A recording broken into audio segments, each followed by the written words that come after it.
connected to the buzz somehow. But I guarantee you, if you sit within your within the people, if you haven't already, you will find some common ground, possibly, with someone you didn't even know. And that's what LinkedIn is about. And Scott will get into more of that. And Michael, you want to comment? You stole what I was just Oh, going to say. sorry. You still have one in? I know, I should know after 25 years. Anyways, again, I want to thank you too. I know everybody's got a busy schedule. We appreciate your taking time out of the day.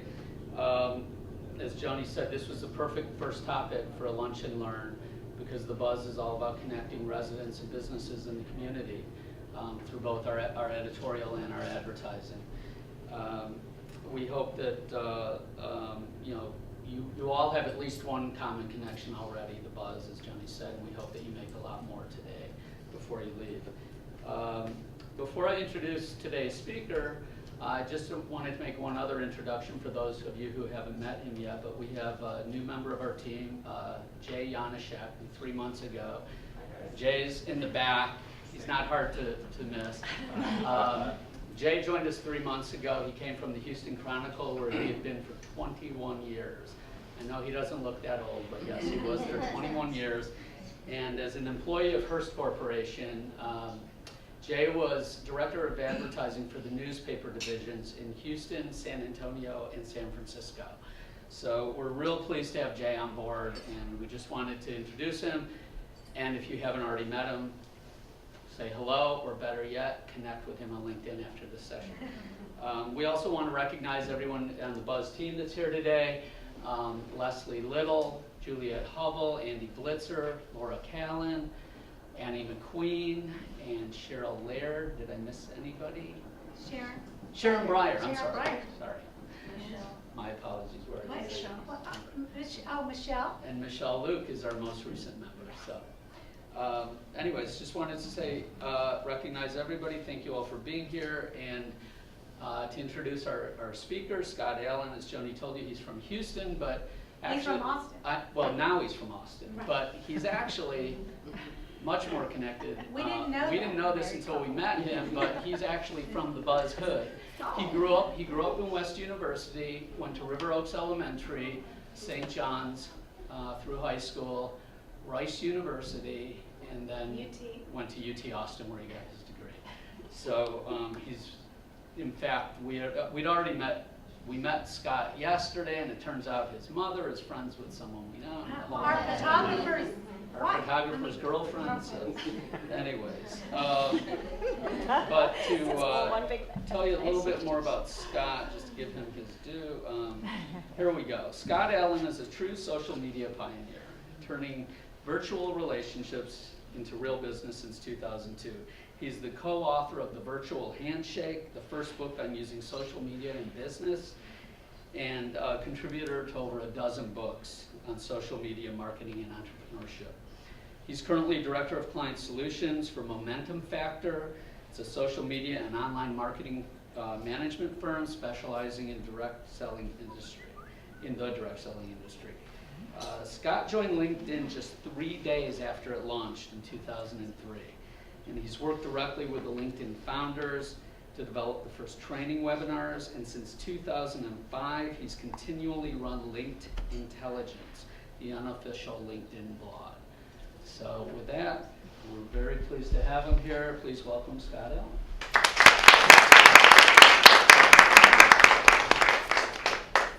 If I got up here and said to you that LinkedIn is the single most powerful business tool in my business toolkit, would you believe me?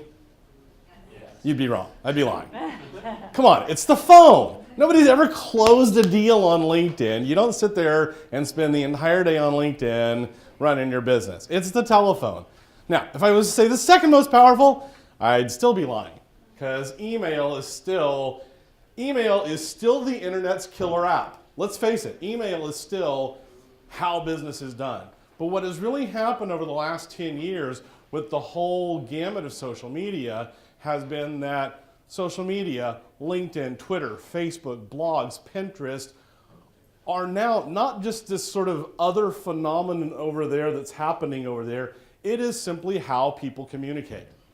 And especially if you're talking about a consumer-oriented business.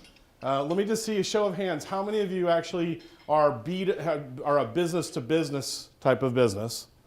Okay, the third or so. And how many are business-to-consumer, directly to customers? Okay, so yeah, so if you're talking, business-to-consumer, that's where people get on and talk about their experiences and the brands they like and what they're, what they had for lunch and where they had it and whether it was 3.5 stars or 5 stars.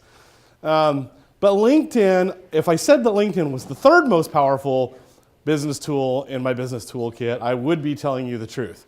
Now that doesn't mean I sit there and spend a bunch of time on it. That's one of the misconceptions that a lot of people have. A lot of people, if they're used to Facebook and Twitter and the sort of constant stream of activity, they say, well, LinkedIn just doesn't necessarily even seem that social. And they say that you're supposed to network and then they punish you for networking. I've heard, that kind of thing from it before. But rather than even sit there and tell you kind of what my experience about it, as I was coming in, Neil came up to me and said how much he loved LinkedIn.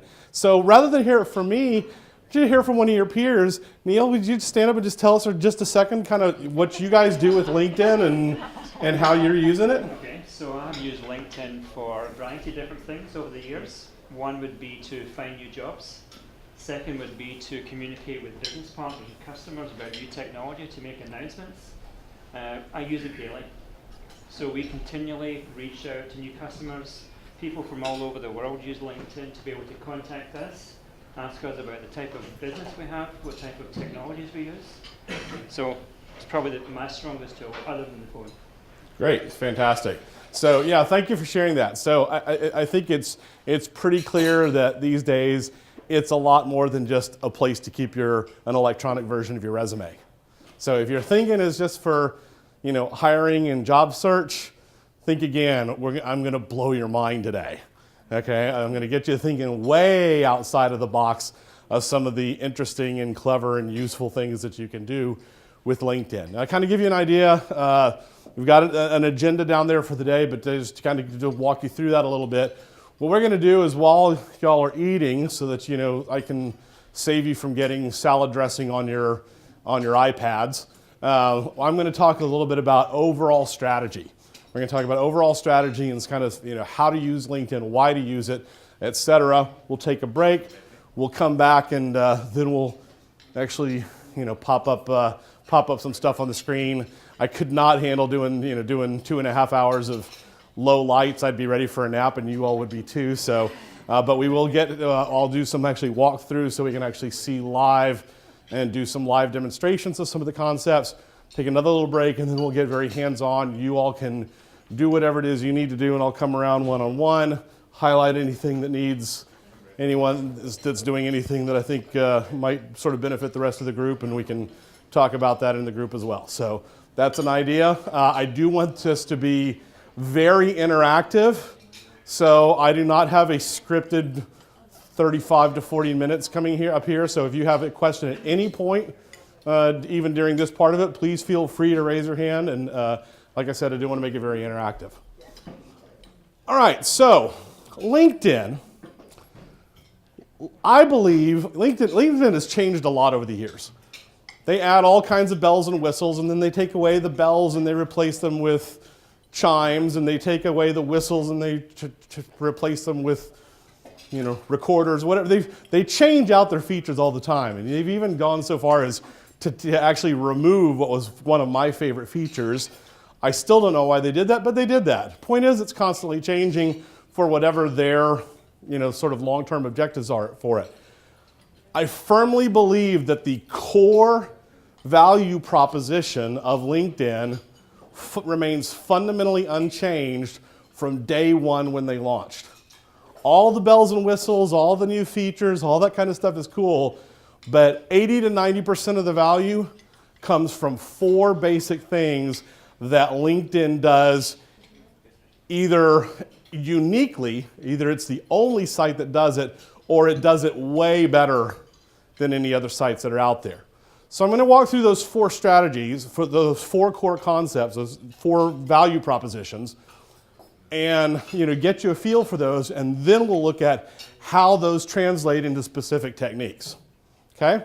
The first and foremost is it is the single largest database of business professionals in the world that actually has some substantive information.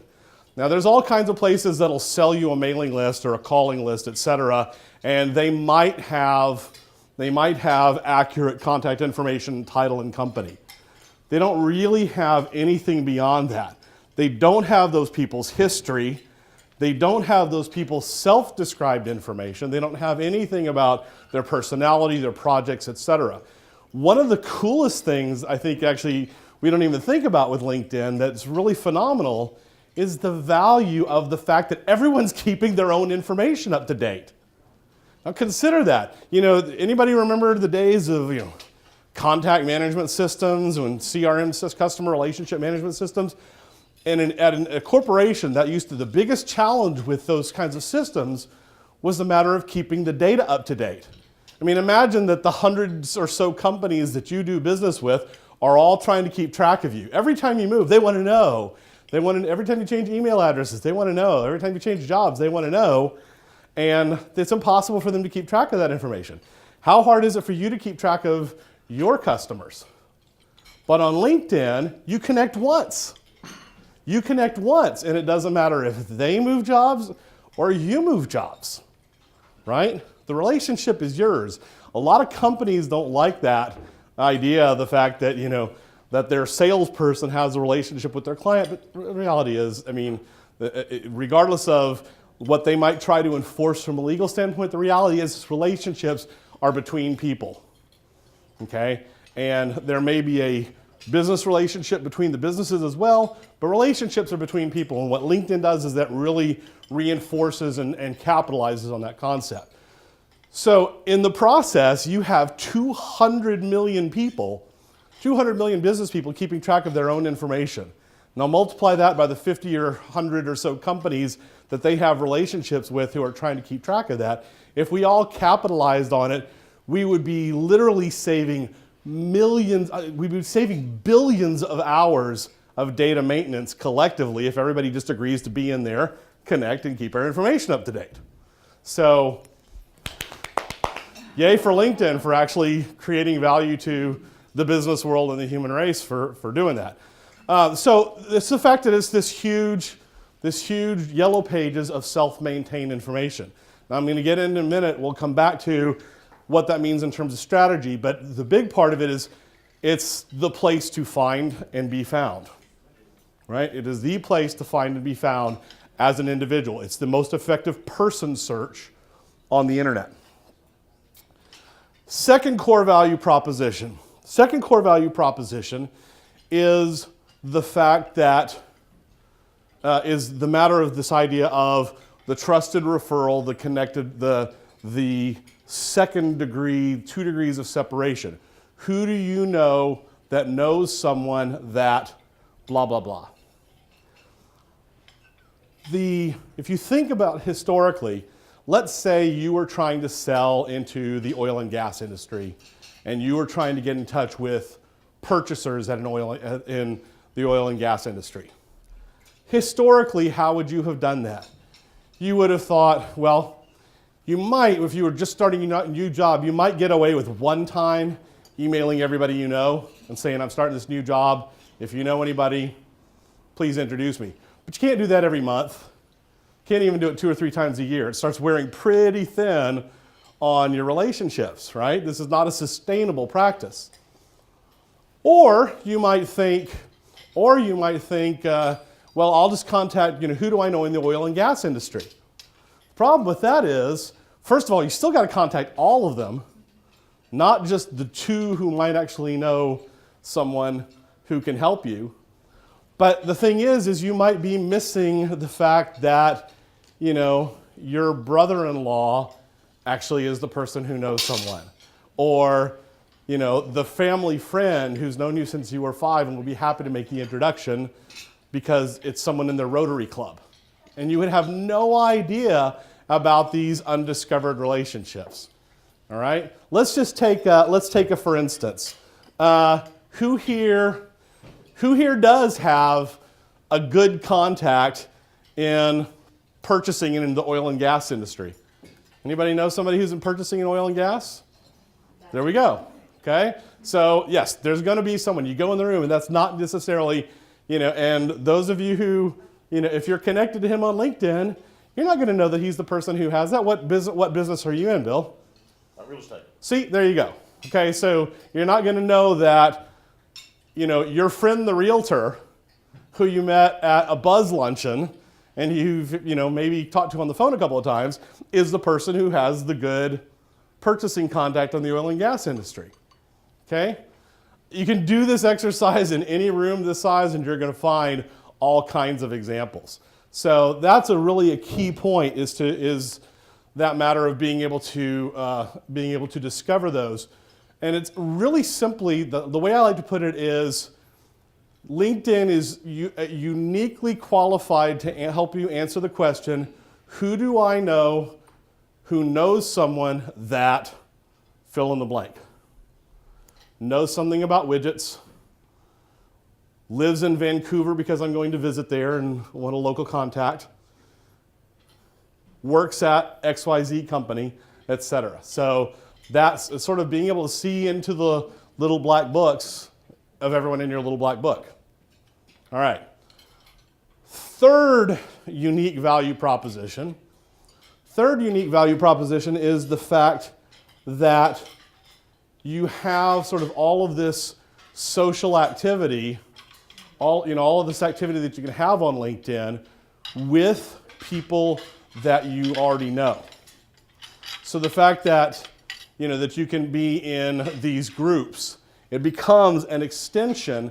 It's not just a matter. LinkedIn is particularly good at having groups that are organized around real world relationships as well, and particularly in a business context. Now a lot of people sit there and go, oh, well, let's create a Facebook for something because everybody's on there. Well, actually, not everybody is on Facebook. But in a business context, if you're looking to sit there and create a group for your local Rotary Club or your Toastmasters Club or the community of advertisers and residents who are around the buzz, LinkedIn is a great place to go. And so when you go and engage in that group, and the buzz does have a group, we've got it set up, and I'll show you that at the end, invite everyone to connect in there, you're connecting with all these same people that are in here. So that recurring interaction with people who you've already established common ties with and common purpose with helps you strengthen those relationships over time. It's also the fact that when you're on LinkedIn, if you're connecting with these people, you know what? Every time you make an introduction, you may sit there and think, oh, well, I'm just making that introduction. That's not necessarily, kind of what's in it for me. Guess what? You're building social capital. You're building a stronger relationship. And the real reason why is because rather than just talking, you're actually helping that person accomplish something. And there is no better way to build stronger relationships than to help somebody actually accomplish something that has meaning and value to them. And by the way, that doesn't matter whether it's face-to-face or online. Okay, I lied. Actually, there is a better way to build strong relationships face-to-face, and that's to go through a mutually traumatic experience together and survive it. But that's not really a reproducible practice. So the matter of helping people accomplish things is actually a highly reproducible, sustainable practice, and LinkedIn is a great tool for helping you do that. Okay, and it doesn't matter whether it's online or face-to-face. The value comes from the fact that you're helping people accomplish their business goals. All right, the last piece of this is kind of closely related to that, which is the matter of being in people's information flow. Okay, and I'll talk a little bit. We'll talk a little bit about this idea of trigger events. What a trigger event is odds are pretty good in your business. If you think about it, if you've never thought about it this way, odds are pretty good that there's some kind of life event or business event that triggers the need for your product or service. Anybody here in the wedding industry? Photographers, wedding planners, anything like that? Oh, well, let's just take the buzz. Okay? Someone's launching a new business in one of the neighborhoods covered by the buzz, and they need customers. They need a way to get the word out about customers. Okay? Well, do you want to connect to them when they finally sit there and go, all right, I've got advertising budget. Where am I going to spend those advertising dollars? Or do you want to connect to them like as soon as they've got that business and know that they're there and on offer to be a trusted advisor and support and engage them and bring them into the community? You don't want to be bringing them in at the time that they're at the buy decision. You want to be engaging with them at the time that starts the chain of a need for your product or service. So if you think about it, every single time someone gets a new job or a promotion, there's a business opportunity for someone, because I guarantee you they're going to be bringing something in new, even if it's a matter of, oh my God, I'm sick of having Jason's Deli every single time we have a meeting. Why don't we go to that local place down the street and see what they can do?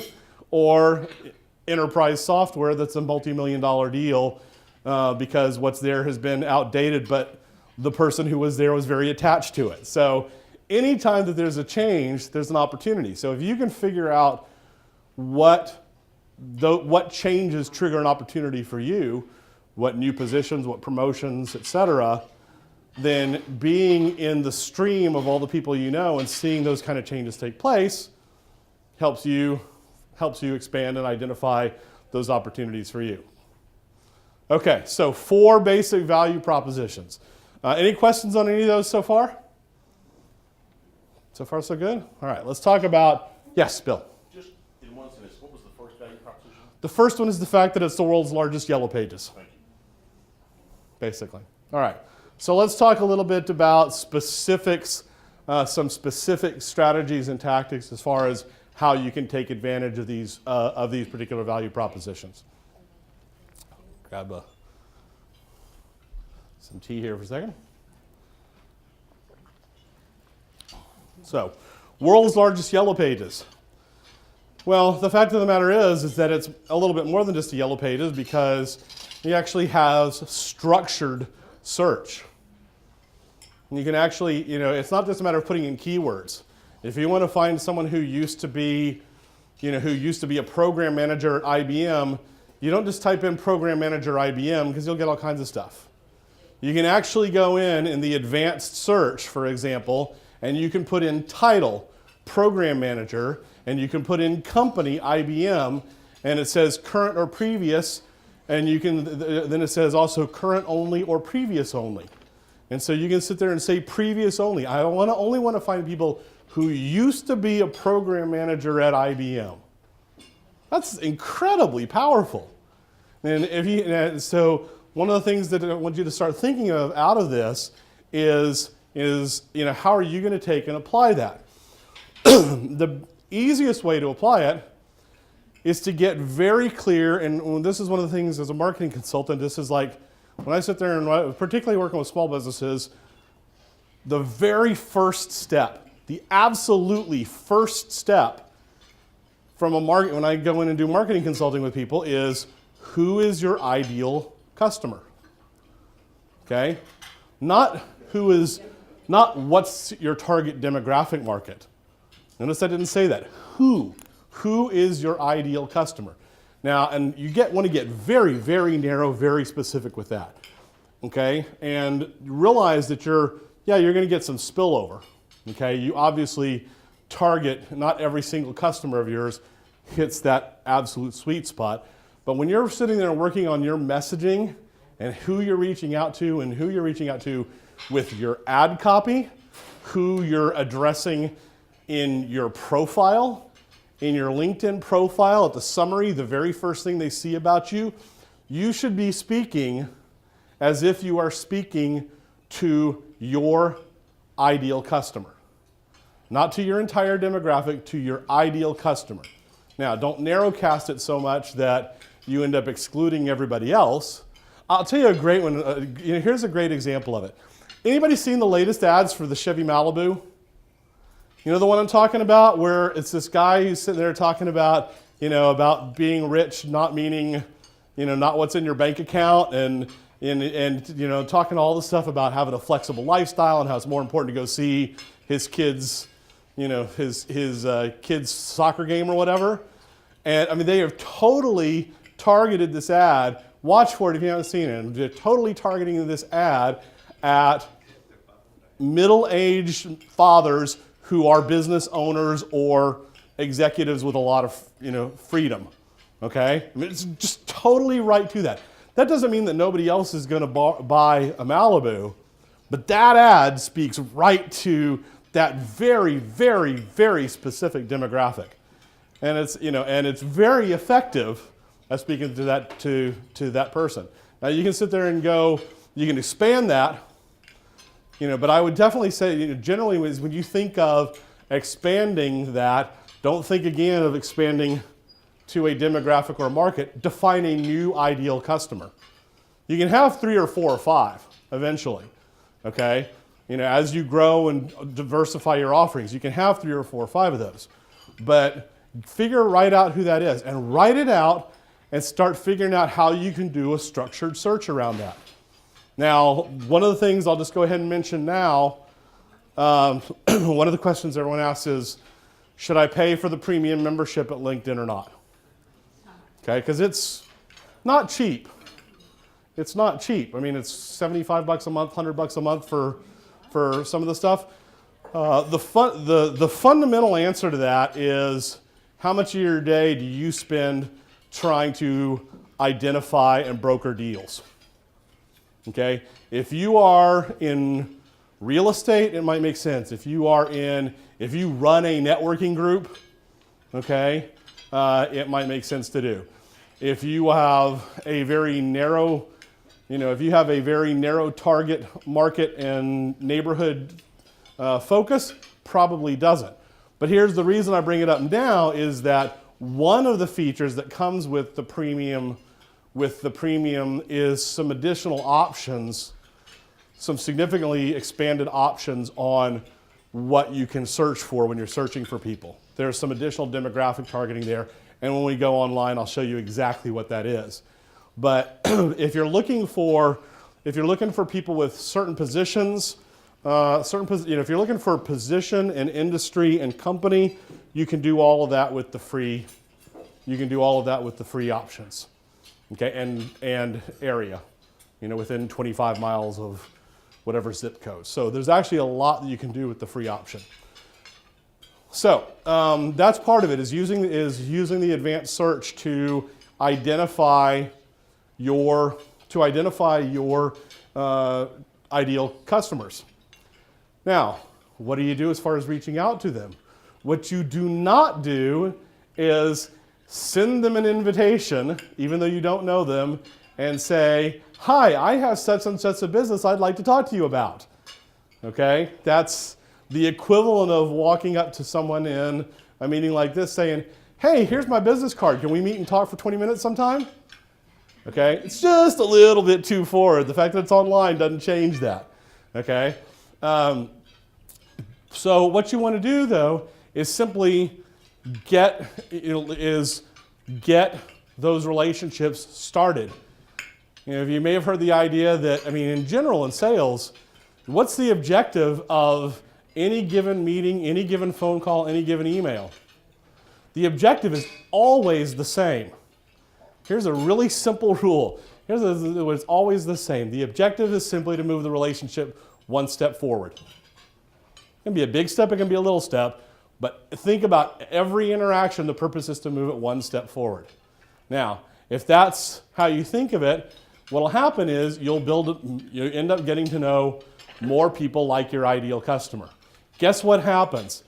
Those people tend to know other people like themselves, okay? Because they have common interests. They're in the country club together, they're in Toastmasters together, they're, whatever it may be. And so as you meet one, the law of numbers and the way social networks work, you'll tend to meet more of them. What you'll also do is you'll also get in the information flow of people who fit that demographic or people who fit that profile. And so you'll end up finding out about the events. You'll end up finding out about the other sites or what LinkedIn groups they actually like and are active in, what blogs they read, right? All of these kinds of things is how you expand from just making those relationships. So you make those relationships, you continue to build on them, you get in the information flow within that, and very quickly it has a geometric growth effect. I mean, it actually, it grows very, very quickly if you sustain that practice of doing that.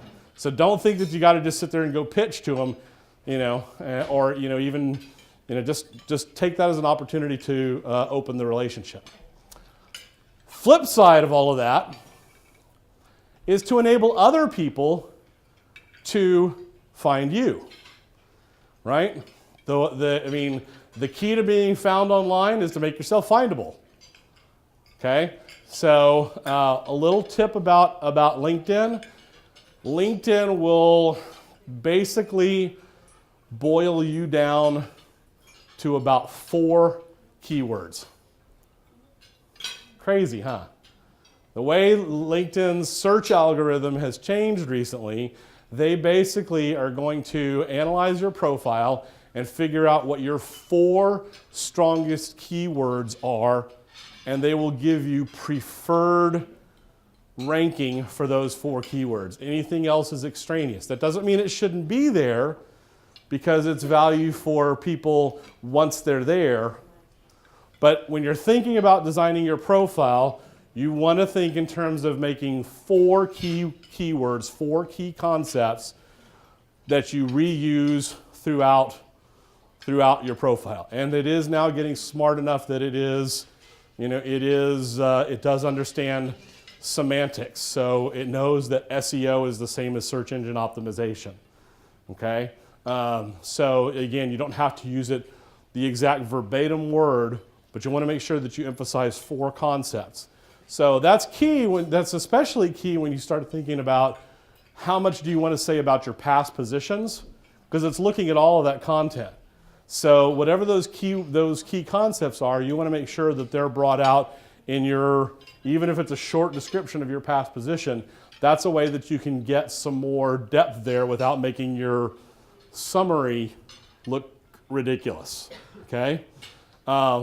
But again, don't try to dilute too much beyond that, okay? Because beyond that, anything beyond those 4 concepts really is a matter of its value is for the reader who's already there, not for search.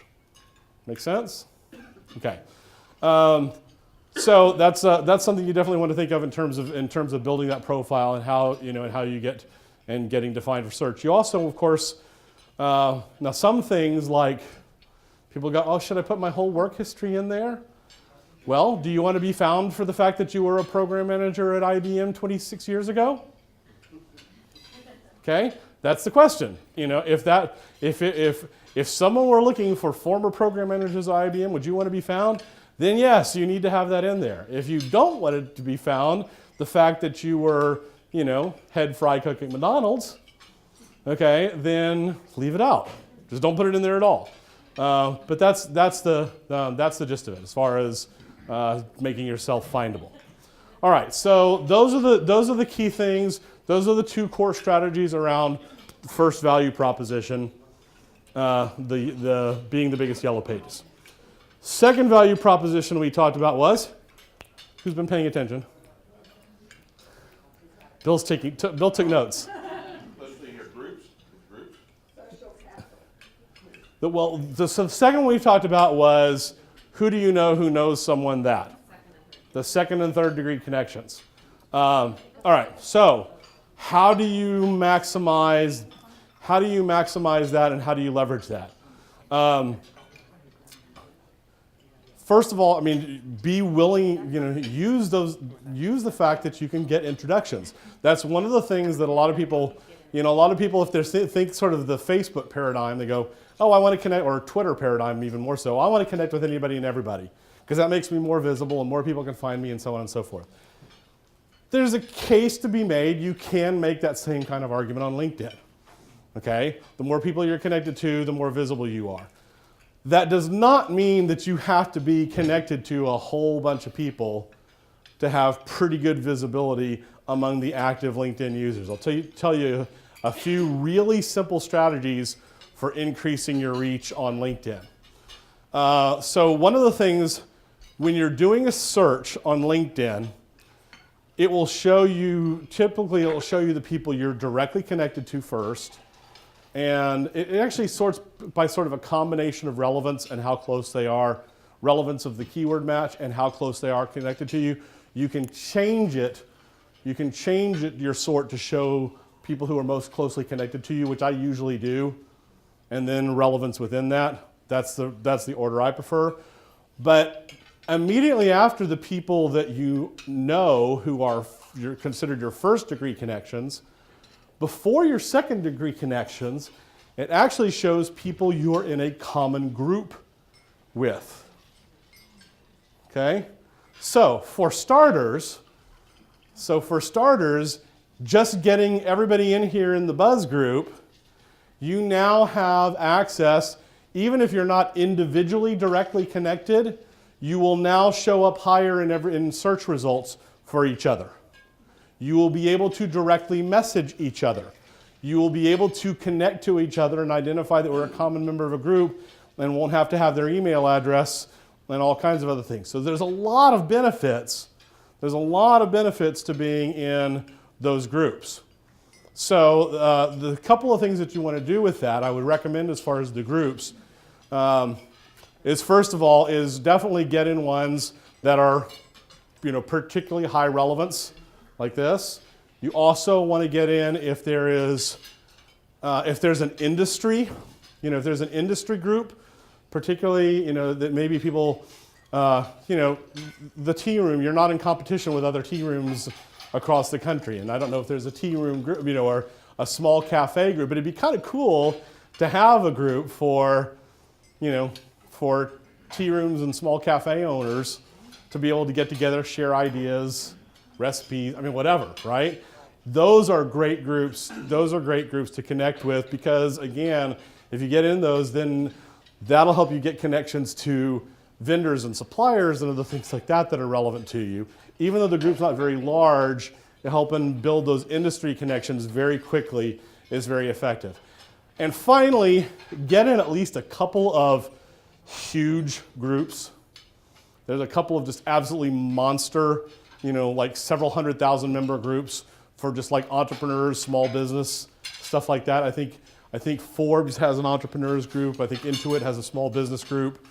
And so again, just by virtue of being in that one group, you massively increase, doesn't matter if you're going to actually go in there and participate in the flood of stuff that goes on in that group or not. Just being in a couple of those groups significantly improves your search visibility as well as your visibility out to the rest of the network because they're now all those people in that group are now basically 1.5 degrees of separation from you. Okay? Finally, yes? Do they have to accept you? Or do a big group? Some groups are open groups. Yeah, some of the groups are open groups. And then some are, you have to request to join. Okay. And even a lot of those are just basically rubber stamp. But you do have to request to join. Finally, I highly recommend connecting to at least a couple of really super connectors. Okay? Find someone in your field or here in Houston or whatever it may be that has, they only show that it says 500 plus connections, but a lot of people will sit there and say that they have X number of connections on their list. There's also a site called toplinked.com that actually shows externally the number of connections that the most connected people on LinkedIn. A really simple way to do that. You can also look for the phrase LION, which stands for LinkedIn Open Networker. And those are basically people I do identify themselves as willing to accept most, if not all, connection invitations. And so odds are if they're at the point that they know to put that on their profile, they've probably already got thousands of connections. I will invite you all to connect with me. I'll put that up there at the end and that'll be available as a resource. And while I don't have a huge number of connections, I'm connected to most of the mega connectors. So it won't put you 2 degrees away from quite so many people, but it'll put you 3 degrees away from most of LinkedIn. So there's some techniques for doing that.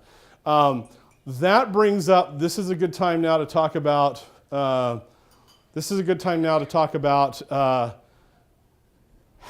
whether to be sort of more open or more closed with your connecting. There are definitely different schools of thoughts on this, and I'm going to say that while I used to be at first, when I first started out and was working with LinkedIn, I was by the book.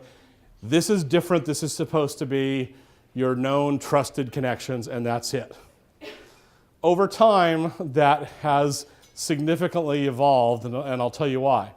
Let me just give you a couple of examples. So first off, let's just consider the fact that most business relationships are asymmetrical, right? And then by asymmetrical, what I mean is that the customer can speak about the supplier, vendor, service provider, but what does the service provider know about the customer? Very often, all they can say is they paid their bill, right? So, but, we are in a circumstance like this right now, okay? When we get done, you all will all have spent 2.5 hours with me. You're going to have formed an opinion of my speaking ability, knowledge on the topic, etc. If you are willing to recommend me, you're going to be willing to recommend me and able to because you've been through this. But I'm going to be lucky if I remember 1/4 of your names, right? So I'm not in a position yet necessarily to recommend you, okay? I have a certain significantly higher willingness to build relationships and spend time in conversations because I know there's that tie. But in terms of ability to make a trusted recommendation, it's asymmetrical. We can't help it. And the LinkedIn model doesn't really handle that very well. So if you're willing to start making, if you're willing to make that asymmetrical connection, well, now I realize that those are all over LinkedIn, okay? And how far are you going to take that? What am I going to do to the person who sends me a connection invitation on LinkedIn and says, I've been reading your blog for 6 months. I love it. You provide so much valuable information. I thought I'd decide to connect with you. Okay. Feed my ego. We'll connect. Right? So, but the reality is, again, how far do you take it? Now, and you also have to think in terms of your business strategy. Okay? If you are a locally oriented, business and that's your target is right there in your neighborhood, really from a business standpoint, what value is there in connecting with 5,000 people all over the world? It's interesting.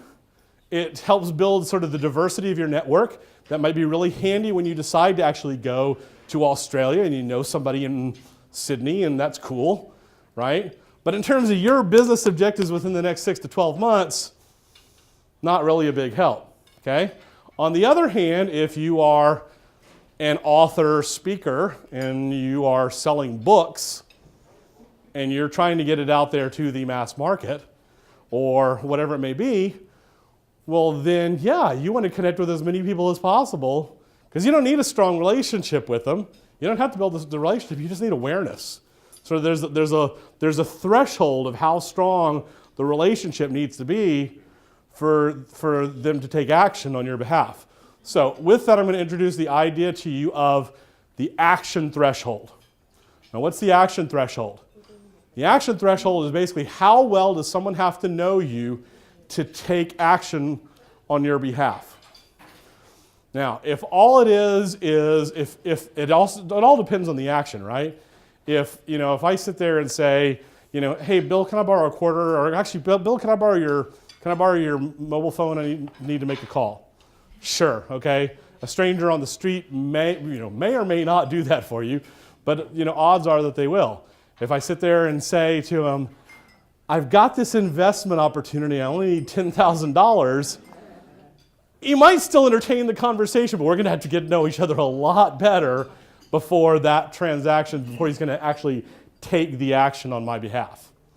Okay? So on LinkedIn, if all you're asking for is to go through the mechanics of someone making an introduction to someone 2 degrees away, who the person actually, those people don't even really know each other that well, so it's not really any risk to them, it doesn't take much. How well do they have to know you? About as well as they have to know that other person. We agreed to connect to each other on LinkedIn.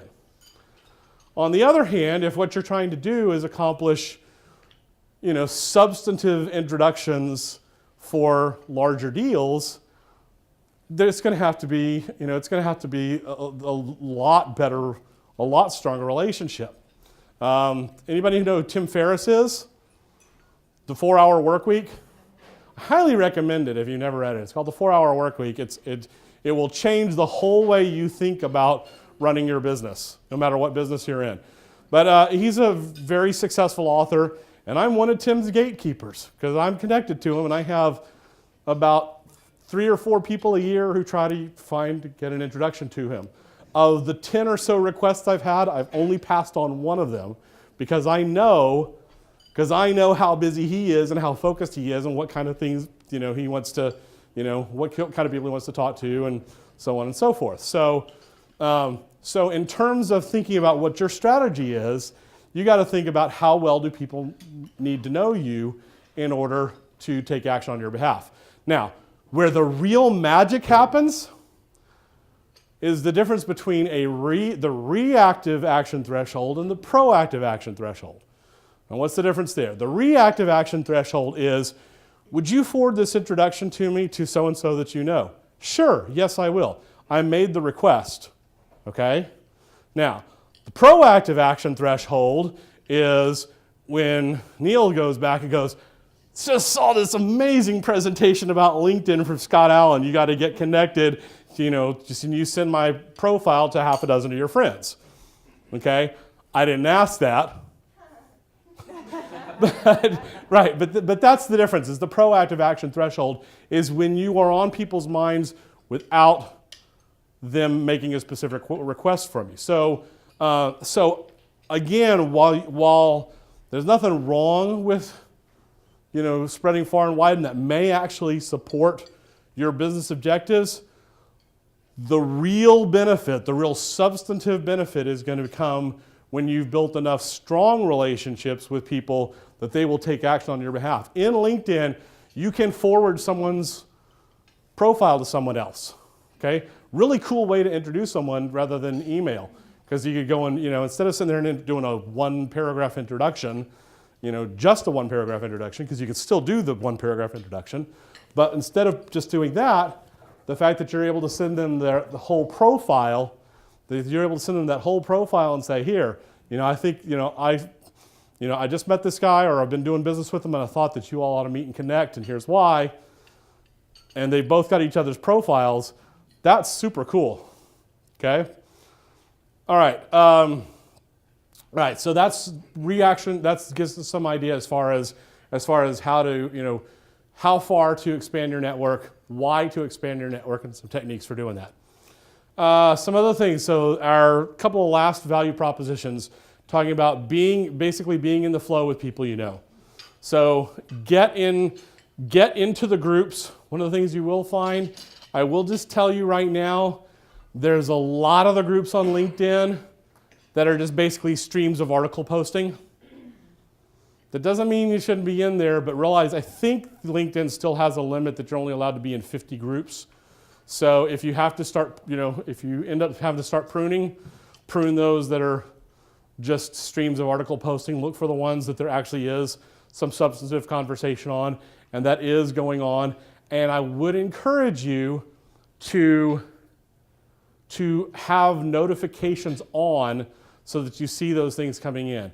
I'm a big fan of what I do with managing all that stuff that's coming in, all those streams and notifications from everywhere. is use email rules to sort that and put it into different folders and handling within your email. But at least they're still all kind of right there. You will I guarantee, having run some of these groups, I guarantee when you turn off your notifications and you only participate by actually going there, you will no longer go there. It will fall out. So if it has value to you, if it doesn't have value to you, prune it, just don't do it at all. But don't pretend to, okay? If it's actually gonna have value to you, get the notifications, put a rule on it that puts it in a bucket, but keep it right there in your email or whatever so that you can stay with that. And the same thing also goes for the matter of staying in the data stream. Staying in the data stream is in getting information, notices about the changes and stuff that changes in job position, et cetera, those kinds of things. Those will show on your LinkedIn homepage. You can also subscribe to that via RSS if you use an RSS reader. You can also get daily or weekly digests. Get a daily digest. Okay, get a daily digest, take 2 minutes to look at it, and here's the thing, not just a matter of reading it. When someone you know gets a promotion, send them an email and congratulate them. How simple is that? 30 seconds, a minute of action. Doesn't have to be a handwritten note.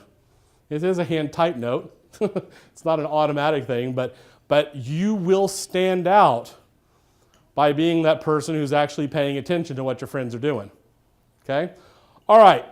Let's take a break. Everyone can finish up your dessert, and we'll take about 15 minutes, and we'll reset a little bit here, and then we'll do some hands-on stuff. If you're okay just going right into the